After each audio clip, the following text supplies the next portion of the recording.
आज हूँ 5 एप्रिल 2025 शनिवार। आज किसी नया खबर देखीदे ओडावासी खुशी खबर। एप्रिल 11 तारिख ओडिशा लागू हो आयुष्मान कार्ड। यह दिन स्वास्थ्य कार्ड शुभारंभ हो। केंद्र स्वास्थ्य मंत्री जेपी नड्डा और मुख्यमंत्री मोहन माझी एप्रिल 11 तारिख में ओडिशा लोक आयुष्मान कार्ड प्रदान करेंगे। बांग्लादेश प्रधानमंत्री को चेतावनी देले नरेंद्र मोदी। कहले संपर्क खराब करने बयानबाजी बंद करूँ और हिंदू सुरक्षा बांग्लादेश प्रधानमंत्री को चेतावनी दे नरेंद्र मोदी। प्रधानमंत्री नरेंद्र मोदी श्रीलंका राष्ट्रपति सह गुरुत्वपूर्ण आलोचना कर भारत श्रीलंका मध्य संपर्क सुदृढ़ हो सहित वाणिज्य को नहीं $2 बिलियन चुक्तिनामा स्वाक्षर करेंगे सूचना मिली। ओडिशा को बड़ भेटी देले प्रधानमंत्री नरेंद्र मोदी। केंद्र सरकार देशर 4टी बड़ रेलवे प्रकल्प को मंजूरी देइछन्ति। सरकार 18,658 कोटी टंका अनुमोदन कर ओडिशार 2टी रेलवे स्टेशन को मोट 5,000 कोटी टंका मंजूरी कर संबलपुर रेल स्टेशन विकास कर खबर मिली। वाकफ बोर्ड मनमानी रे लागिब लगाम लिमिटेशन धारा अधीन नुआ बिल आसिले।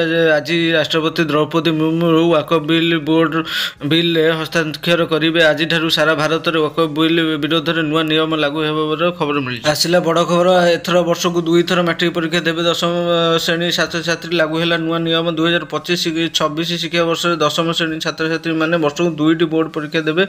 एने सीबीएसई तरफ सूचना दी जाएगी। बड़ खबर। बदल 10 टंकिया और 500 टंकिया नोट चित्र आसिले। आरबीआई तरफ बड़ अपडेट। खूब शीघ्र आरबीआई महात्मा गांधी फटो थी 10 टंकिया नोट और 500 टंकिया नुआ नोट जारी करेंगे। यही नोट गुड़िक गवर्नर संजय मल्होत्रा साइन रहिबो। ताजमहल सबुठारु अधिक रोजगार करुवा स्मारकी। गत 5 वर्ष मध्य ताजमहल सरकार पाखापाखि 257 कोटी टंका राजस्व आदाय कर खबर मिली। प्रधानमंत्री नरेंद्र मोदी आसंता एप्रिल 6 तारिख में तमिलनाडु गस्तर जी।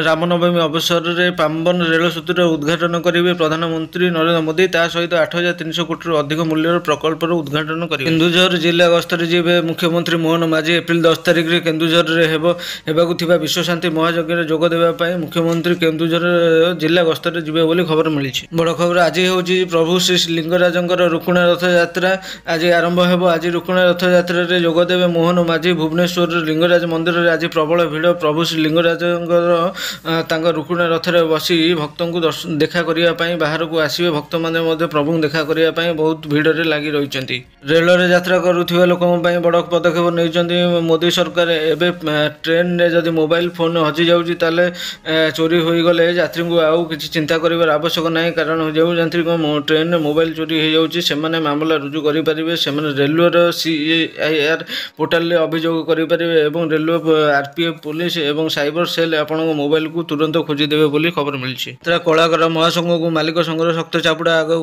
यात्रा पार्टी काम करें ना। अभिनेता नरी पंडा यात्रा तुलसी गणनाट्य मालिक और नरी पंडा मध्य होता बद एवं नुआ मोड़ नहीं। हास्य अभिनेता नरी को एवं यात्रा पार्टी ब्यान कर खबर मिली। आज बुलेटिन के ये रखुचु। आमर CSC ओडिशा टीवी को सब्सक्राइब करूँ। आग को नुआ नुआ न्यूज प्रथमे पाइबा।